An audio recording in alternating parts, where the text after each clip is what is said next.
Thank you for your pledge on Patreon. Bumpy Janssen. Hey, yo, Flip. Yo. I'm gonna put you on to some fire, man. They got this new beard wash company. They got the lotion and the everything. What's their name? They got a recovery room. What's the name? Maestro's Classic. G-Money's up front. I'll put you on. No, I've been put you on the mic, sure? man. You forgot where I brought you? You forgot where I brought you up there? Oh, man. You forgot about Ghost? All right. What's his name? Ghost, you know that? He cool, man. Ghost is cool, man. Yo, make sure you get your Maestro's Classic beard care products today at Target, CVS, or go on maestrosclassic.com and use the promo code QueenzFlip to get 10% off. 10%, that's it? I thought it was free if you put your... Are you crazy? All right, okay. Make sure you go there today. Log on maestroswithas.com. I'm from Queens. G-Money! Yo. What's up, man? We are here. We here. How you feeling? I'm all right. Good? Yeah, got a special guest in the building, man. You know, That's a fact. You know, apparently he making people nervous. He made me nervous all week, man. Doing research. I ain't gonna lie. I was telling him off camera. This is a true story, by the way. Was it today, Friday? Wednesday, I was in the car. I'm playing some interviews. I'm playing some of his old matches and stuff like that. I'm watching some matches, and I'm in the car, like literally feeling like someone's got a snake in my. I'm like jumping in the car while I'm driving, watching. I was nervous all week. I ain't gonna lie. Yeah, I can tell. I was praying. I'm like, yo, if he brings some special guests in here on the show, man, I might have to step out the building. Yeah, I might get to the interview. You know what I mean? But we here. He's here. Not by himself, but he's here with some friendly guests. Yeah, you know what I'm saying? Happy to see that. Are you okay though? I'm great. I'm excited, man. I want to get straight into it though. You know, why not? Usually we do the a long intro, but my week was good. My week was great. Your week was great. You know, you DJing and you're getting money without sharing. Yeah, of course. Bullshit. Grade A bullshit. What's what happened? I have no sponsors today. I'm just regular. I don't trust you, man. No See, I wore my wrestling shirt. I'm trying to show off a little bit. I didn't have one of those. Yeah, so. of course. G-Money. Yo. Episode 155. Nigga, we made it. We got a special guest. Oh, man. Legend. Put some respect on his name. Mm-hmm. He walks in here, suave, cool. He has an aura around him. You don't want to really look around. You want to, it's the typical shit that they deal with for years and years and years, man. You can just tell. When somebody used to something, round of applause. Jake the Snake in the building. Jake the Snake, man. Round of applause. Welcome to Flip the Script, man. Welcome. Thank you guys, man. Appreciate it. How you doing, man? You're doing great, man. Yeah. I love the voice, man. Like I was watching some shit. His voice is real. He's the man. He's the man. Well, welcome. What are you in town for, real quick, before we get into our interview? Oh, we're gonna be over at LaGuardia, man, doing that the big event. It's a good signing, Get to see some of my buddies, man. The few that are left, and get to rub up against them a little bit and laugh at each other a little bit, and then. They're going to get to poke me real good since I've had a real good week. Wednesday night was a very special night for me. Okay. I'm sure I'm going to hear about that. Yeah, it came to me like, you making appearances and stuff like that. You talking about AEW, yes? Yeah. So you can just do that because you want to. Yeah, I did, man. It's been a long road, though, Last Wednesday night was the first time that I've been in a ring doing business in a wrestling situation in 22 years. Because once, I took a fall 22 years ago, man. It took me a long time to come out of that shit, The damn cocaine and alcohol and all that caught up in my ass, Yeah, man, I've been clean and sober now 9 years, man. So to get that opportunity from them, I thank God for that opportunity, and AEW. But I got to thank DDP, because number one, he's the guy that helped me get sober. He's the only person that wanted to spend enough time with me to help me. Vince McMahon sent me a couple of damn rehabs. That's a joke. It's not a joke to him when he paid for it. I'm sure about 40 G's a pop every time I went, and he sent me several times. But, that shit didn't take, man. It didn't take. When you go into rehab, right? The rehab that Vince sent you. what is the difference from, like, can you describe the experiences, like, man. at home? Like, what is it? No, man. These he sent me to hardcore rehab, man, and the first one he sent me to, man. This was back 1987, 88, something like that, man, and. I'm going through the paces, man. I learned the ropes pretty quick. Learned what to say, what not to say, what to do, not what to do, and but every damn day, man, I'd be in some class or something because they run you on classes each day. You ain't sitting around. They get you doing things. And what they're trying to do is deprogram you, they're trying to bring you back to reality, man, where you got to do certain things at a certain time, get you in a different groove. Well, I kept getting pulled out of my classes, man, and had to go see a psychotherapist, And he had me in there doing all sorts of goofy ass shit, playing with dolls, beating up dolls. What's wrong with you, man? Want me to beat up a goddamn doll? Well, show your anger. You really want me to see my fucking anger? I'm gonna show you some goddamn anger, man. And come to find out, McMahon was having me analyze, man, every goddamn day I was there. Really? Yeah, and talk about rules, brother. I thought just between the doctor-patient thing was supposed to be sacred. Well, evidently it wasn't, because this man reporting back to McMahon. He wanted to see how I ticked, man, so he could deal with me, and play me. Yeah. Yeah, he learned a lot about me, man, and I thought that was kind of bullshit, I feel like if, because we really take steps on FlipDaScript. Like, we go in childhood and then we go up. Yeah. We take steps. But it's all good. I want to say something by doing research, you know what I mean? Because I was excited and watching interviews and stuff, and you did some great ones. One, shout out to Joe Rogan. I feel like, and no disrespect to Miss McMahon, because, my sponsors work with them. Yeah. So I don't want to. I got you.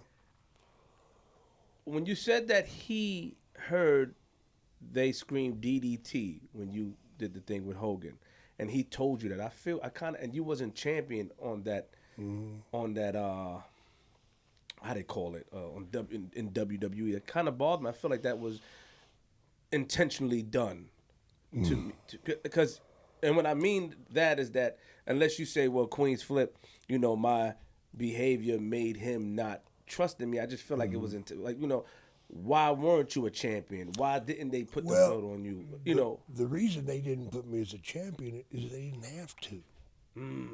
See, Jake the Snake didn't need a belt around his bass to be a great one. Sometimes when you bring somebody into a place and you're going to make them a star, you move them up the ladder, and then finally at some point you put that title on them, which makes them a star. They can make chicken soup out of chicken shit, and that's what happens a lot of the time, I mean, goddamn, nobody ever said the Ultimate Warrior could wrestle. Good thing, because they've been lying their ass off. Jake, come on, Jake, chill out, Jake. All he could do was shake the goddamn ropes, man. That's Jake, about come it, on, be bro. nice, man. Come on. I'm being straight up with you, man. But I didn't look at it like that. I'm sorry. I didn't look at it like that. I thought that because you such a star, it's like, why wouldn't you on? That's how I felt, like more on your side. But it didn't matter to you. I didn't know. God, no, man. Oh, I didn't know that. No, Thank you for telling me.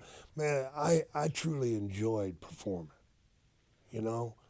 and that was, that's not a good thing sometimes, because I would take less money if you just let me perform, because I dig that. That was my high. That's what made me happy.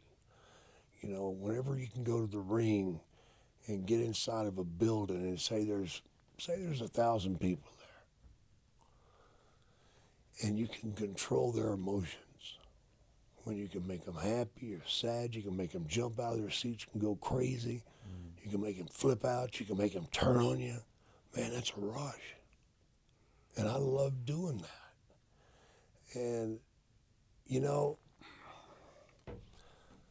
a lot of guys would go into the office and they would argue with Vince and fight with Vince and do all this drama and bullshit, take their days off and go up there and argue with him. Man, when I had days off, I wanted to be home, man. And my thing was, Vince, what do you want? You tell me what you want, I'll get it. I can do it. It's done. You know, there wasn't no games being played back and forth. He knew all he had to do was just give me the ball and I could run with it, man. But, you know, I didn't need the title, and there were guys that needed it to be looked upon as a champion. You know, of course, once you get established, that's a different thing. But, you know, some guys, they got to have that title around their waist or they just ain't nothing. I never needed it. If I'd have needed it, I wouldn't got it. But I didn't need it, bro. Did it ever cross your mind to have a conversation about getting it, or you really? No, I didn't, man. Again, I didn't want the drama and the bullshit That came with having a title. came with having it. You know, I didn't want to be the spokesperson for the WWF, man. I just wanted to go do my thing, man. You know, and let the chips fall where they may. I knew whenever I went into a building, it was going to be packed out. You know, my building sold out just as many as Hogan did. You know what I'm saying? So, just give me my money. Can I ask you a question? Who do you feel that didn't? Who do you feel that needed the title? Shawn Michaels, Bret Hart. Oh wow. Those chumps needed title. Please. Yo, Jay, don't do that. Don't let me get my corner, Jay. HBK, give me a break, bro. Wait. Give me a break. Wait. Slow down, Jay. Him with his gruff voice. Ain't nobody ever thought he was tough. Jesus Christ, man. Jay, don't do that. I know you like him. Don't do it. Yo, it's Jake, wait, hold on. Hold anything you want, bro. I'm just giving it to you straight. Why do you feel that? Why do you feel they needed the title to go over? I think HBK they're great in ring wrestlers. Nobody No? paid attention to him. You know, he was in a tag team. Hell, nobody even looked at him, man. Sure, they were pretty to go out there and make the girls go, ew, you know, but that's about it. That was about it. What about his in-ring performance? He worked his ass off, man. Okay. I'll give him that, man. He performs his ass off. But was he ever a good champion? Hell no. Did he put asses in seats? Not that many. You check the books, man. Check the books. Bret Hart and Shawn Michaels were the worst champions of all. They did not put money in the bank. Really? Really. So then who would you consider the best champions? Oh, that was easy. Steve Austin. Okay, we know that. Yes, Steve Austin. He put money in the bank, brother. he did. What about Hogan? Hogan put money in the bank. Okay. Hell yeah, he did. So, in your opinion, what else makes a good champion, though? You just have that it factor, man. You got to have it, you know. Shawn Michaels had it, but he was 215, 220 pounds. And in my day, you're getting in the ring with 270, 300. You know, 350. Then you go to Andre, 550. Now, could you see Shawn Michaels wrestling Andre? No. Thank you very much. My case is closed. What about I just answered you. what about Taker? Taker, yeah, man. Oh, yeah. So a good champion is the one that could get a basically. You got to have charisma, man. Got it. You got to have magic. You got to be able to split thunderbolts And fill the seats. and fill the seats, man. That's all any promoter ever wanted, man. He didn't care if you had 3 legs or 5 arms, even 1 arm, man. As long as you put asses in those seats, he paid you. So, but you don't think the whole screw? Don't do that. You don't think the whole screw job and the Montreal screw job? Oh, that was a joke, man. Really? You know what happened there? You got 2 little bitches fighting over a girl. Let's go. Fighting over Sonny. And both of them sticking it to her. And they both hated each other for that. Yeah, oh yeah. That's what was going on. And they hated each other for it. They fought over the pussy, man. And she was giving it away to everybody, so whatever, man. Whoa, okay, well, hold on. Jesus Christ, man. Jeez, stop hyping him. Stop it. This guy, he got it, man. Yes, I see why. Wait, so in real life, In behind real the life, scenes, they were. They were fighting over her, man. They were fighting over her. Man, I used to be writing Vince's TV for him, right? And this was during that era. And he'd say, I gotta talk to those guys about 10:30. He would get on the phone and talk to the both of those fools for 2 and 3 hours, begging them to wrestle each other, trying to con them into wrestling each other. Well, if I want to wrestle that son of a bitch, I want this and I want that. And he had to play them, and he had to kiss their ass just to get them in the ring together, man. Now, let me ask you this. If you're paying a man, okay, it's your company, right? Mm-hmm. And you tell that man, hey, listen, man, I'm paying you X amount of dollars. I want you to go out and lose tonight. Do you have a problem with that? No. They did. So because of the pussy. Because of the pussy, neither one of them wanted to lose the other one. Mm.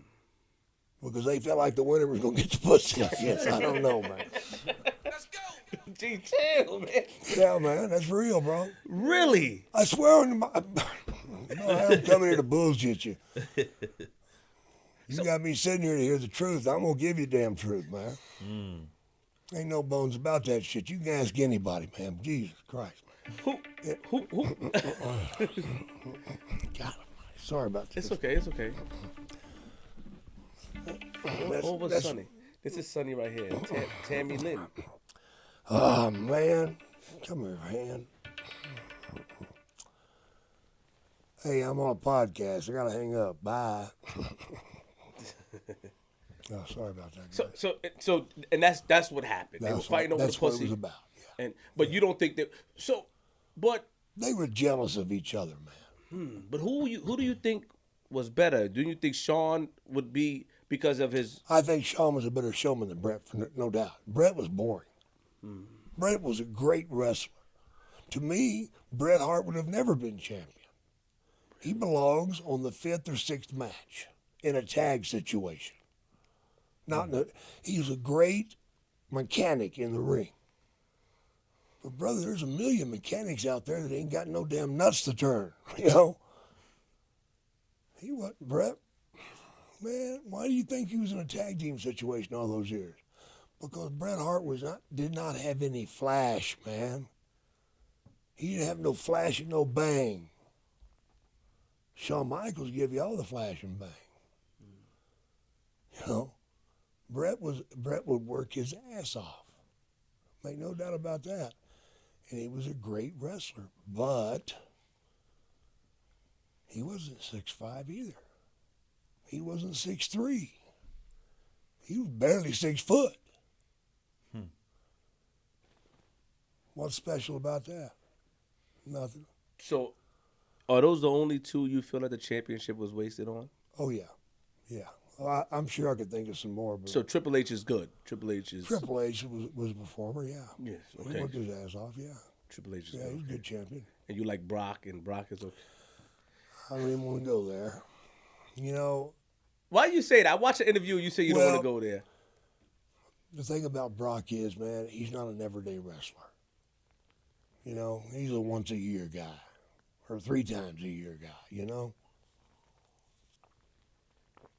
And to me, you're really treating your talent like shit to every year, come WrestleMania time, after these guys have busted their asses for 365 days, when it comes time for the big one, they bring him in and they have to sit down.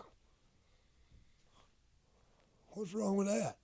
Well, you know, from their viewpoint, they're getting screwed, man. It's a shame that WWF, whatever, feels like they have to have Brock on the card to fill up a building.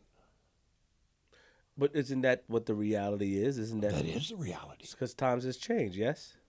Well, because the lack of talent has changed. You don't have the same talent today that you had 20 years ago. See, when Vince McMahon took over the world of wrestling, he went to every territory, they were called, and he took the top guys out of every place and put them in a big pot.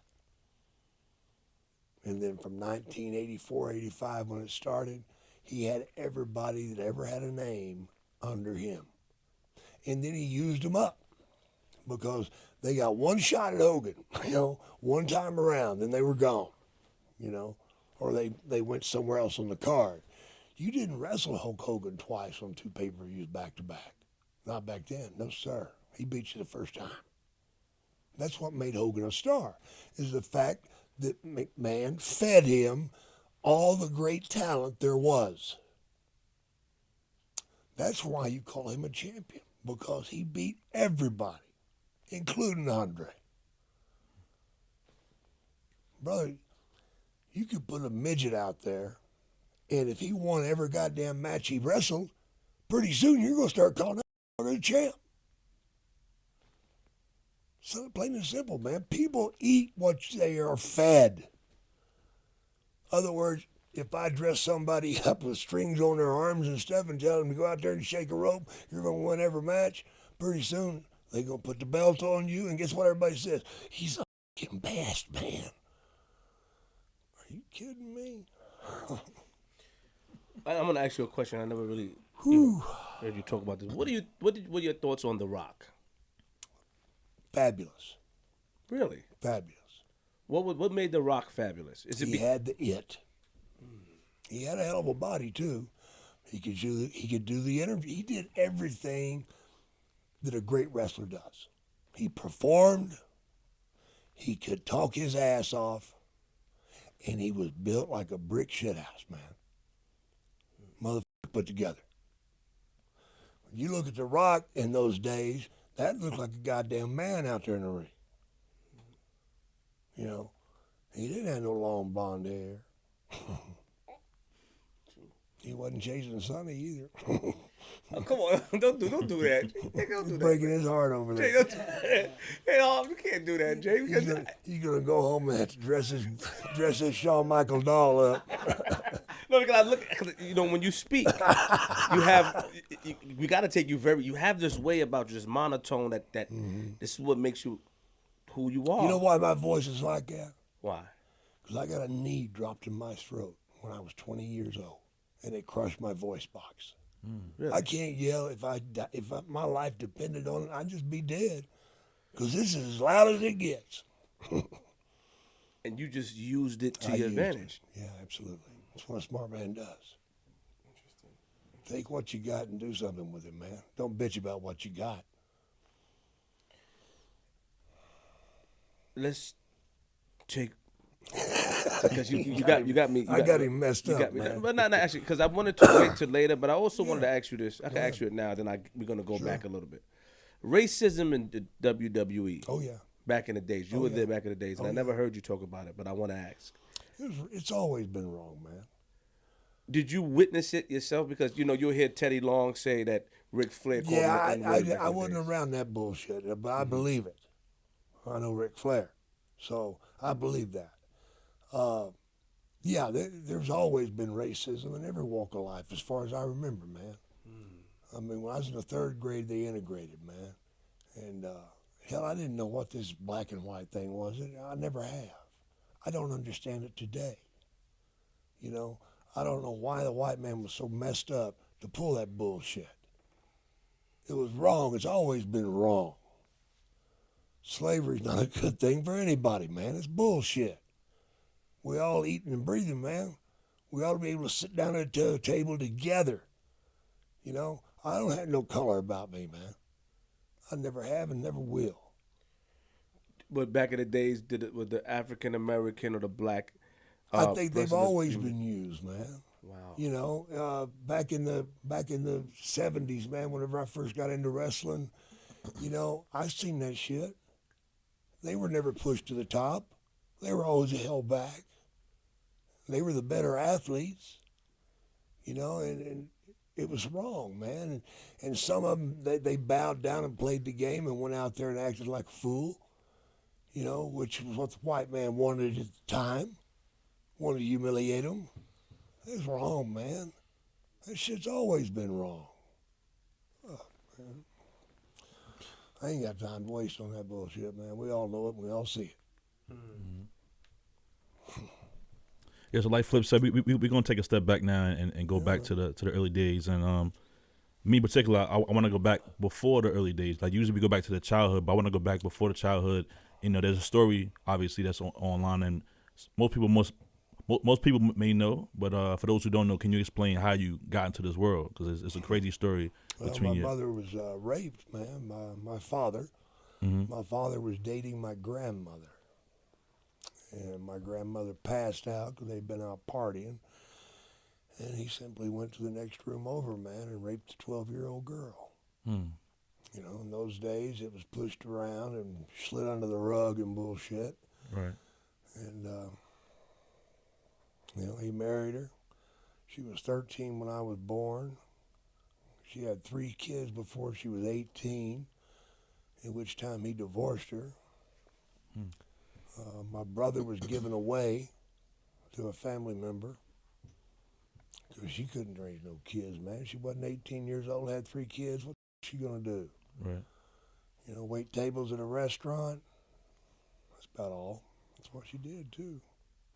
You know, we got passed back and forth, man, and my dad went about his ways and found him another young woman to marry, which he did.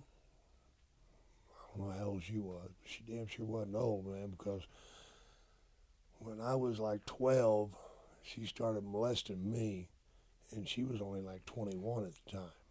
Mm. You know? And my old man was just a pedophile, man, plain and simple. Wow. You know, it's sickening, man. He raped his daughters.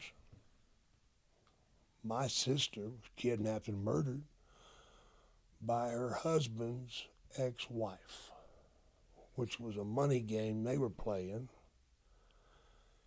He was a 52-year-old man, and he married an 18-year-old girl, knocked her up, married her, and a year later, his wife comes out of the blue and kidnaps her and drives off with her, never to be seen again. They knew there was enough blood in the car to know that she was dead, but they couldn't claim murder because you didn't have a body. You know, she got 10 years for kidnapping. And when she come out, she disappeared, and so did her ex-husband. My bet is together. You know, it was horrible, man. You know, when I first went on the road with the WWF, brother, it used to really mess me up, man, because I'd fly in someplace and I'd be walking through the airport and I'd see somebody that looked like my sister, you know. Mm. And I'm like, Jolene, what are you doing, Jolene, you know? And these women are like, what do you want? You get away from me, you know? I mean, it really messed with my head, man, because I was real mean to my sister, because my sister kept getting pregnant at a very young age. Because I didn't know my sister had been molested by her father. Well, when he got through with her at the age of 13, 14, she was looking for love, man. So she had come to live with me and my mom, and she started messing up, having these babies and shit. I got scared. I got scared that we were going to get kicked out, and we'd have to go back and live with him. So I beat her ass, man. And I never got the chance to tell her, man, that I didn't know what she had went through. I thought I was the only one. Right. And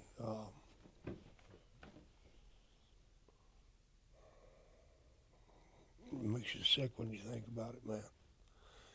You know, and that's one of the things that makes me sick at these shows that I go to now, these signings and stuff, is I'll always see a kid, man, and I can tell when I see them, I can feel it in my bones that they're going through that same shit, man.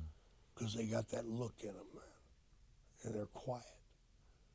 Because when you're that guy, when you're that person being passed around, abused, you learn how to lie real quick, and you learn how to be a trick pony.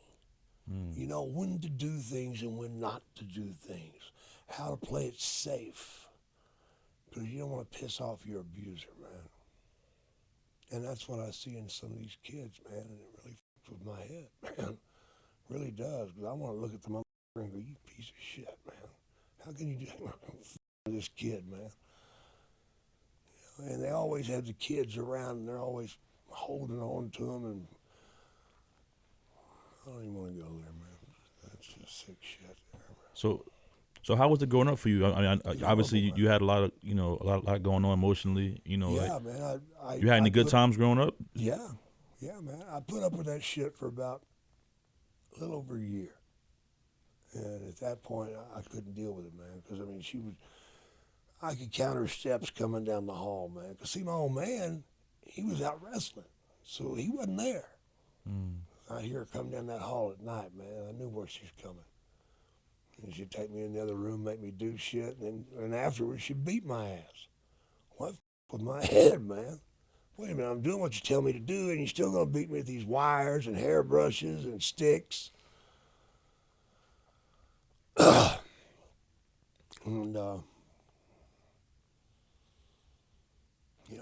I wish to hell I could put that shit far enough away from me that I could have a relationship with a woman. But I can't, man. I get so close to a woman, and all of a sudden I put on my brakes, man, because I feel like they're going to do something to me sooner or later. And I wind up sabotaging my own relationships, man. And I encourage anybody out there listening, man, if you've been abused, you need to go talk to people, man. You got to talk a lot. Because if you don't expose it to the light, man, that shit will eat you alive. It did me. I used to drink, and I used to do drugs to try to forget those fucking memories, man. Forget about those times, man, because there's so many triggers in this world that will bring you back to that spot, The brain's an evil motherfucker sometimes, It'll bring shit to you when you don't want it. And, no, man, at the early age of probably 14, man, I'd already built a wall around myself, to protect myself. And my mother remarried a very good man. And he wanted to father me, but I wouldn't let him, man, because I was, trust. I didn't trust nobody. And I was a loner, man. I was a very, very quiet person in high school. I didn't talk much at all, man. And very unsure of myself, very ashamed of myself. I felt like I was the dirtiest person on the planet. I was filthy. I was ugly. I was bad. Nobody would want me, I didn't date girls from my own hometown because I felt like they might know something about me, that I didn't want out. It's a horrible life to live in fear of that. It really is. So if you're out there and you've went through some of it, man, for God's sake, tell somebody, man. Stop the shit. So during that time, you didn't feel like you can confide into anyone in school or friends, family? I tried one time to confide in my best friend, and he came off like, man, you're lucky, man. It's so cool. She's f***ing you, man. You're lucky, dude. I'm like, no, you don't understand, man. It ain't like that, you know? Right. It ain't no fun being forced to do anything, and especially if they're beating your ass afterwards, I have a question. Yeah, man. Do you know about your father's childhood or why he did these things? Did he go through a rough childhood? I think my father was probably, he'd probably seen this shit before. I think my grandfather was a pedophile too. I couldn't prove it, but there were a couple of weird things happening when I was growing up, I heard a story about your grandfather. He got his legs crushed. Yeah, that's how he became an alcoholic. Yeah. What was he doing that he got his legs crushed? He was working on the railroad, man. No, he wasn't working on the railroad. He was working on the oil field. And he was standing on a rack of pipe, these big, long pipes, man. And a guy came up in a truck and slid in the mud and bumped the rack, and the pipes rolled. And they crushed his legs. And, this was the 1930s, man. They didn't know what the hell they were doing back then, And they wanted to amputate, but he wouldn't let them amputate, man. And so he stayed in the hospital for over a year. And back then, what they would do is they'd let the bone heal, and they'd go around and re-break it. Can you imagine that shit? They didn't put screws in or plates in, any of that shit. They hadn't got to that yet. Right. So after a year being in the hospital, having this shit re-broke all the time, they turned him out, you know, and he had a niche, man, because he'd been hooked up to morphine for a year, you know, and of course, drugs weren't like they are now, you know, on every damn corner. So he turned to alcohol, man, and he drank a fifth of whiskey every day. How did you? What age did you find out that your mom was young? How did you find out the whole scenario that transpired? Well, I knew my mom was young, but I didn't find out the truth about all that shit till I was about 19 or 20. How did and I didn't find out all of it till I was like 35. And I'm talking about the fact that my father not only raped her, but he raped my mom's sister also, you know, and she was 2 years younger. You know, what the man? I've got a sister by my mom and her sister, you know what? You know, I didn't find that out till I was 18, man. And but how did something like that come up? Was it during a family gathering, or, you know?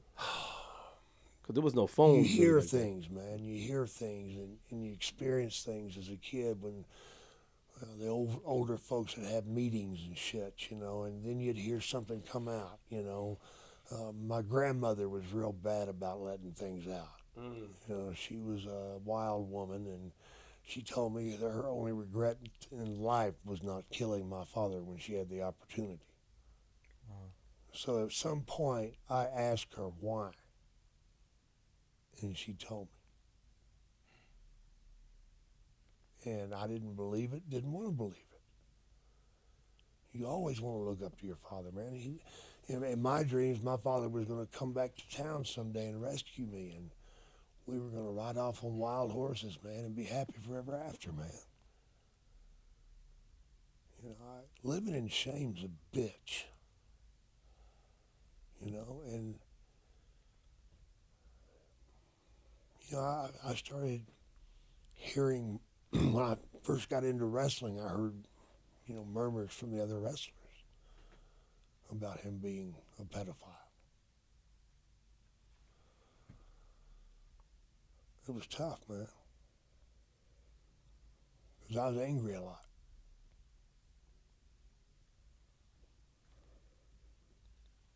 You know. What made him get into wrestling? Because your father is Grizzly Smith. Yeah. Yes. What made him get do? Money.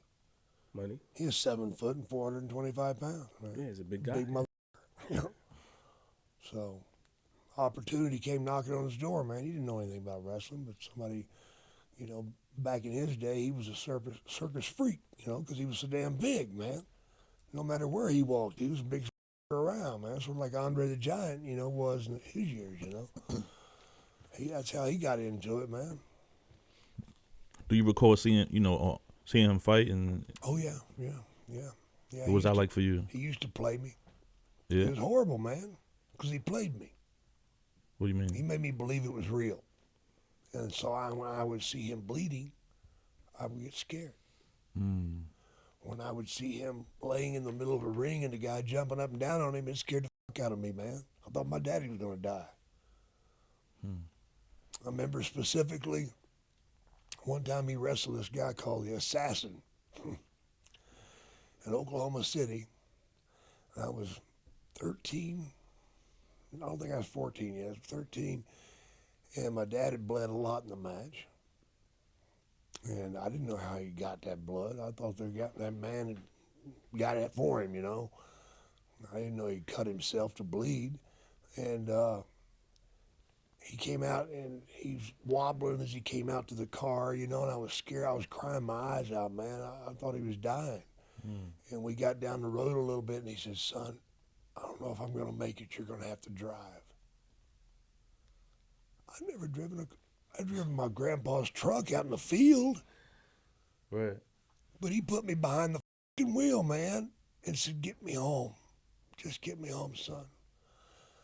And I just fucking, I can't drive, I don't know how to drive. You got to, son. And he forced me to fucking drive, man. And, you know, looking back, that motherfucker was playing me, man, because he grabbed the wheel just as we was almost going off the road and shit, you know.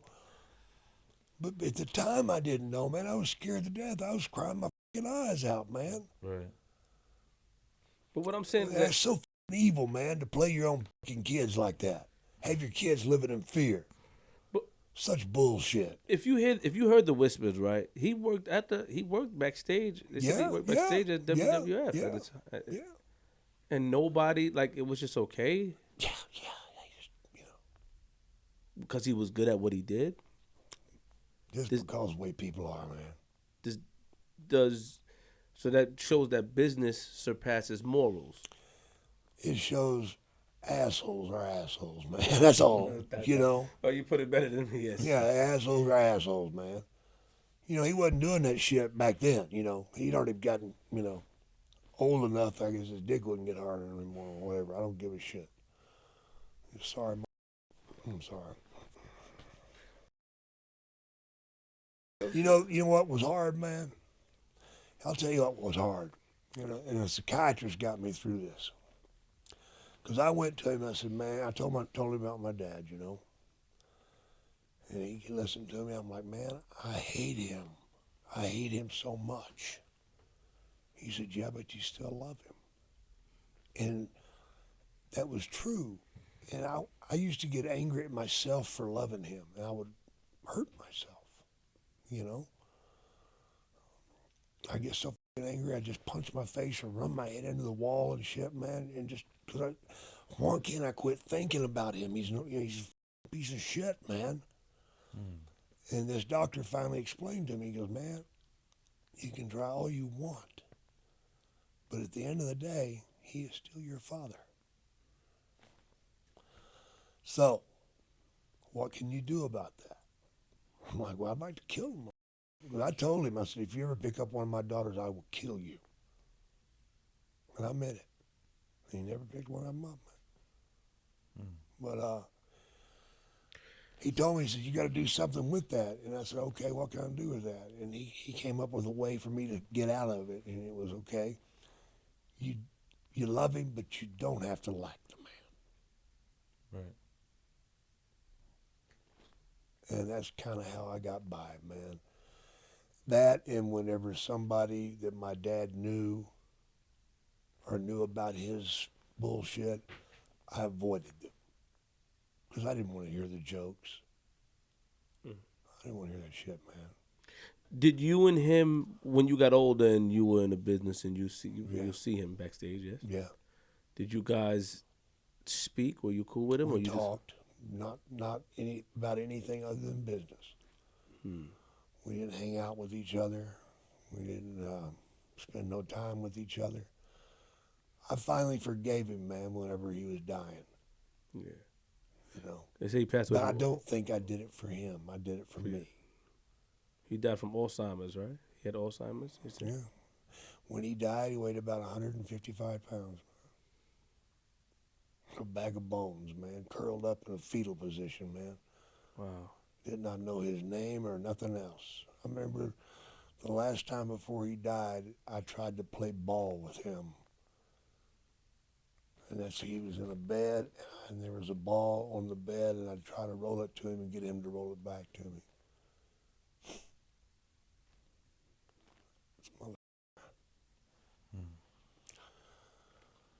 Well, you guys taking me down a rough road, man. I'm sorry, man.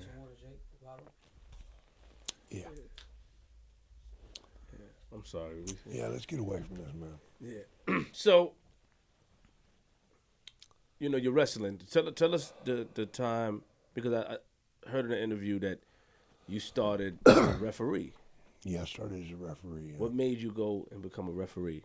I didn't have a choice. My father told me to. I went down to see my father when he graduated from high school. I was 18, and I went down to tell him I was going to go to college and become an architect. That was my dream. And he's like, well, what do you want from me? I'm like, well, I just wanted you to know that I graduated from high school, the first one in the family ever do so. How about that shit, Because he never showed up to a ball game. He never came to nothing, He was beyond all that shit. How dare him, But I told him I wanted to be an architect. And he said, well, I hope you don't want anything from me. I'm like, man, you ain't giving me nothing yet. And Really, all I wanted him to do is say, I'm proud of you. You know what I'm saying? I wanted him to be proud of me.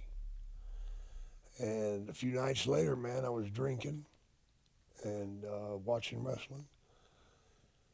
Damn, no alcohol spoke to me, man. And said, if you want your daddy to be proud of you, you need to get in the ring and try to beat up one of those wrestlers. Well, it made sense to me at the time. And I went in the ring, got the shit beat out of me. The guy that did it knew who I was, or he could have really, really hurt me bad. As it was, he took his time and just twisted me in all sorts of different positions, man. And they call it stretching you, because they know maneuvers they can do that stretches the muscles but don't break no bones. It hurts. And he caused me to defecate myself. You know, I shit myself in the ring, man. Wow. And from pain, you know, and I crawled out of the ring, man. People laughing at me, man. It was horrible, bro. And I got to the back. My father looked down at me and said, I'm ashamed of you. You're gutless and you'll never amount to a thing. And walked off, man. Who trained you? I trained myself. Wow. That night, I remember going to bed that night and praying to the devil. I did, man. I made a deal with the devil that night that I would do anything it took to be better than my father. So he will eat those words. My father never told me he was proud of me till I was 51 years old, man. He'd tell other people he was proud of me, but would not tell me. That's fucked up, man. And I don't know what it was, man. What his problem was. I guess he had to have the pants on in the family. I don't know, man. I don't know what it is, man. It was horrible, bro. So that match, you got beat pretty bad. Oh yeah. You started refereeing after that, or yeah, I started refereeing right after that because I was at my dad's house. So I was visiting him, and he was still living in Louisiana. I was in Texas, and I drove down there to tell him this shit, you know. Mm. And I was sitting in his house because I was getting ready to leave in 2 or 3 days, and he called me and he goes, "Do you have a pair of black pants?" I'm like, "Probably, I think so." He says, "Do you have a white shirt?" I'm like, "No." "Do you have a T-shirt?" "Yeah, I got a T-shirt." He said, "Well, your Uncle Luke's going to come by. You're going to referee tonight." Click. What the are you talking about? I don't know a goddamn thing about refereeing. And Luke came by and picked me up, and I'm scared to death, man. And I started asking Luke, because Luke was refereeing at the time. He'd been a wrestler, but he's reached the end of the road. I'm like, "Luke, what do I do? When this happens or when that happens?" He's like, "Oh, don't worry about it." He just kept talking to me. And I'm like, he said, "Don't worry."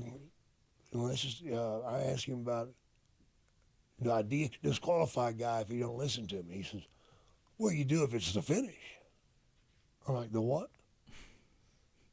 "The finish." I'm like, "Finish of what?" "The finish in the match." "What do you mean the finish in the match?" He said, "Aren't you Smizart?" Well, that was the first time I'd ever, that's when he explained Carney to me. See, I thought my dad was losing his mind sometimes because he had talked to my stepmother in this language that none of us kids could understand. It's called Carney. And what you do is you take the letter I-Z and you put it after the first consonant. So, or the first set of consonants, like a smart, is Smizart. Fizzuk, Yizu. Fizzuk, Yizu. I didn't ever know what that was, Yeah, I know. Like, what the f is this shit they're talking? And he says, "Are you Smizart?" I'm like, "What?" He goes, "Are you smart?" I'm like, "Goddamn right I am. I'm finished high school, mother." "No, son, are you smart?" I'm like, "I just told you I'm smart." He said, he looked at me and he goes, "It's all fake." That's when you found out. On my way to my first match, I was devastated. I felt like someone had cut my heart out. Because that meant my dad was a phony. That he was a fake. And I couldn't believe it. And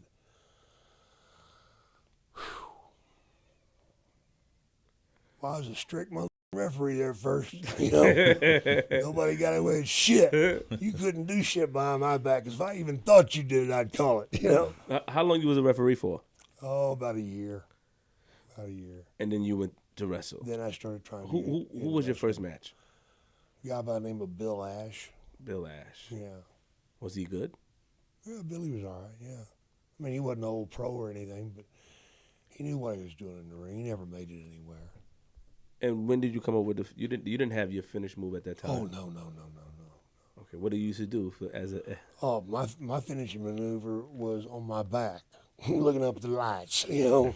I got my ass beat every night, you know. Yeah, I was pretty bad, man. I was horrible. I was really bad. Really, really bad. How did you get into wrestling back then? Though? Like what is that like a regular thing in the town, or like in the schools, or? No.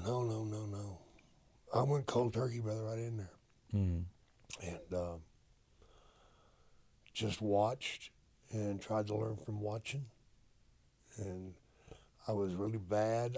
Really bad, man, because I had stage fright, more or less. I call it vapor lock now. Like the bell ring, and all of a sudden, I'd hold my breath. You know? And you couldn't bend my fucking arms. You couldn't do shit to me. I was the stick man, you know? And my match was something like 10 seconds, then it went to 20 seconds, then went to a minute, you know? I was really bad. So man. when did you start to get good? After about a year. Yeah. And you trained yourself, just going in the ring, basically just going and training yourself. Yeah. And you were getting good. I started getting good when I went to British Columbia, because British Columbia had wrestling on television, and they had a circuit there. And basically, the only people that were there were people that could not get a job anywhere else. You know, it was that bad. So I was there. I even became their champion, you know, and I stayed there for about a year, and I went to Japan and got my ass kicked, handed to me, and then I came back and went to Calgary, Stu Hart, and I learned a lot at Stu Hart. Canada. Yeah, it was Stu Hart. Me and Big Daddy Ritta, Junkyard Dog. Yeah, we both got our shit going there, and then we both came back to Louisiana, and started kicking ass and taking names, man. What was your first wrestling name? I know it wasn't Jake the Snake in the beginning. Oh, Fred Platt. Fred Platt. I don't know why. I actually had a high school buddy that was his name. My dad said, Why did you take it? well, my dad, I got, my Uncle Luke said, what name you going to use? I'm like, I don't know what name I'm going to use. He goes, well, give me a name of your high school buddy. I'm like, Fred Platt. We're going with Fred Platt. You know, and that was it, you know. Yeah, it sucked, man. So after Stu Hart and you came back to Louisiana, you started taking names and kicking ass. Then, you know, when would you say, like, you know, the ball, was that the time the ball started rolling, where people started to become? Yeah. The And ball at that, was rolling there. and at that time, you wasn't Jake the Snake yet still. No. I was Jake Roberts, though. I'd come up with Jake Roberts. Jake Roberts. And how did you come up with Jake Roberts? I like the Jake. And Roberts, it worked because of J.R. Ewing on television. J.R., you guys remember that? No, y'all remember that shit? No. You don't remember the Ewings? Kind Oh my God. Little I'm bit. 32, man. Oh my God, you poor A kid. little bit younger. It's a slight bit younger. JR, what were they called? It's the Ewings, man. It was a TV show called Dallas. I heard. Okay. Oh, Yeah, Dallas. it was a TV show called Dallas. And JR was a nasty mother. He was a sorry son of a bitch. So I kind of liked the JR thing, man. JR's from the show Dallas. Yeah. Got you. Yeah. All right. Yeah, I see it. Yeah, you're right. Yeah. Yeah. So you got your name. Yeah, Dallas. It was 1978. Yeah. It was a drama. Yeah. 14 Yeah. seasons. Wow. Yeah, it was good, man. I never watched it, but I've seen the name a lot. Yeah. Yeah, it was good, you know. man. So you like. I stole that shit. So, See, if you're gonna be any good, you gotta know where to steal your shit. so but that's like cowboy type thing, isn't it? Yeah, it's an oil field thing. Oil field thing. So what was your character when you came back from Calgary? Like I was just Jake Roberts, man. I wasn't. I was a kind of a guy. I had a cowboy hat and bullshit. There you go. You know, with a snake head on the middle of it. You know? Really? Oh, Yeah. How much that hat cost? No, I wasn't much, man. Did you get the boots? Oh, yeah. Snakeskin boots, man. So now the ball is rolling, Yeah. and you back in Louisiana, the ball starts to roll. And what was, your first big break? Not with the WWF, but Well, my first big break was when Ernie Ladd broke my arm. You know? Yeah, Big Cat Ernie Ladd broke my arm, man, in a match, and I had to take a year off. So I had a bad injury. where did you guys wrestle at? What was Shreveport, Louisiana is where he broke my arm, yeah.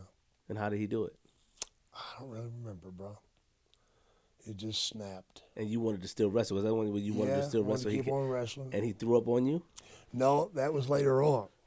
Because this time I just broke it a little bit, you know. And I took off, and Bill Watts called me the promoter, asshole. He called and said, if you don't come back this next week, I'm going to have to find somebody else to fill your spot.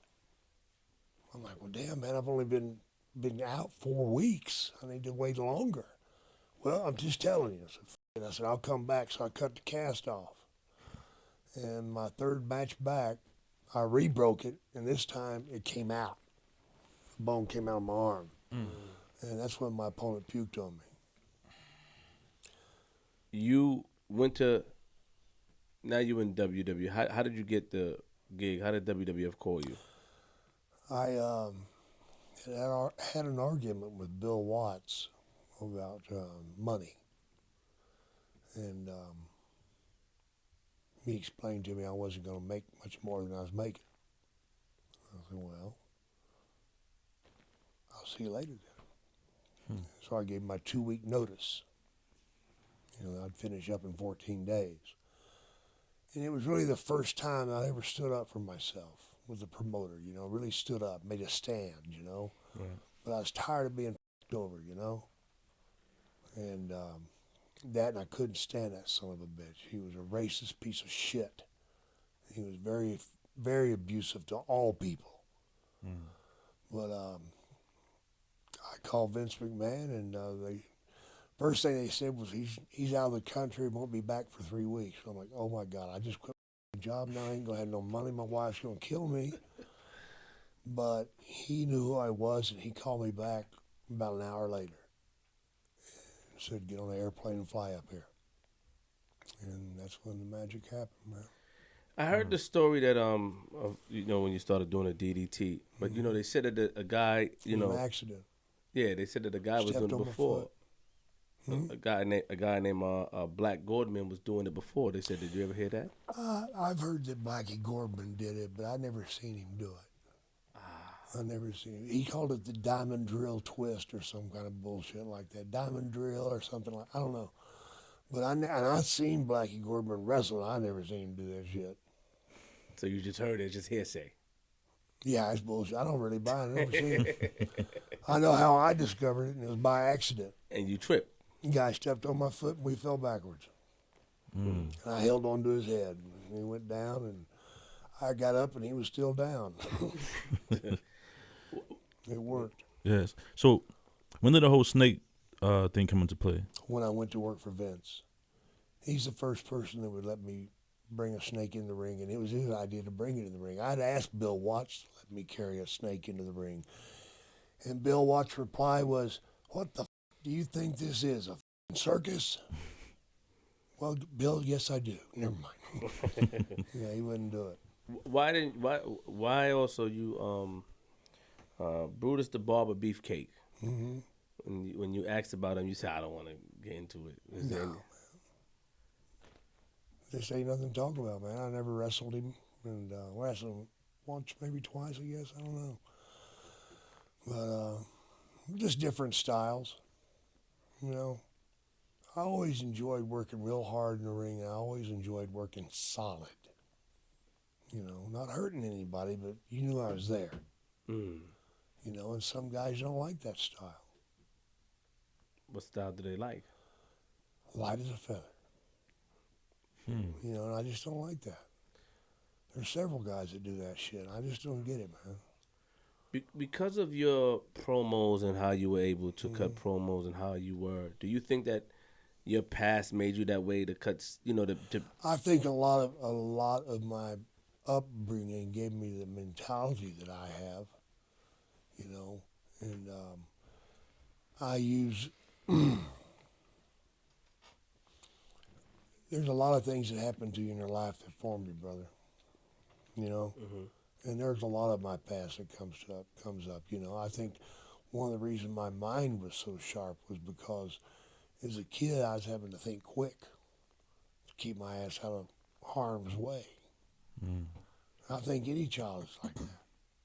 You know, any child that's had a lot of shit put on them, they learn a street game pretty goddamn quick, don't they? yeah, of course, Survival. of the fittest? Survival. That's all that matters. That's what I do. Yeah, you survive. The honky tonk man, you know, he doesn't think that he hurt your neck. It's my fucking neck. Nonsense. I got you. Got you. We go. Yes. Any more questions? 2 disc. Shattered. He said that you wrestled 2 years after. I wrestled for a year and a half with my neck up. That's how I got hooked up on pills too. You know, I was eating them some bitches like candy. Do you think that he did that intentional though? Yes. Yes. Cause you, He was angry. He was real pissed off at the time. cause you cracked jokes on him. No, because I was a bad guy at the time and he was a good guy, but the people hated his fucking ass. He was failing at his job. So he took it out on me. You know, he cracked my ass. Hey, he was not supposed to hit me in the head with that sumbitch. Now, how do you miss this fucking melon? I just want to ask you, like, Yeah. tell us about like one of your worst experiences with the snake. I know you got a lot of stories with the snakes and things like that. Like, Oh, man. what's one of the worst experiences? One, I guess, was when it choked my ass out. You know, Really? It was around my neck, and it squeezed, and I was fighting Steamboat. He had the alligator thing coming at me with it, monitor lizard, and I was hitting him, and I'd let go of the snake, and it wrapped around my neck and started squeezing, and all of a sudden I seen car lights coming at me, and I went down. oh my God. And when I woke up, Steamboat had pulled it, had unraveled it off my neck and let go of it, and it was like 4 rows back in the people. And I grabbed the tail as it was going out of the ring and jerked it back into the ring. That was the worst experience because Vince almost fired me over it. He told me if that snake ever gets loose in those people, you're out of a job. Last question from me, real quick. Did you ever really like Vince? No. Respect him, yes. Like him, no. How can you respect somebody and not like them? I mean, It's easy. I know you can, but Easy, from man. why you didn't He's like? successful. Okay. He's a very successful man. He did a lot for wrestling, but he did a lot of good things for wrestling, and he did a lot of bad. Okay?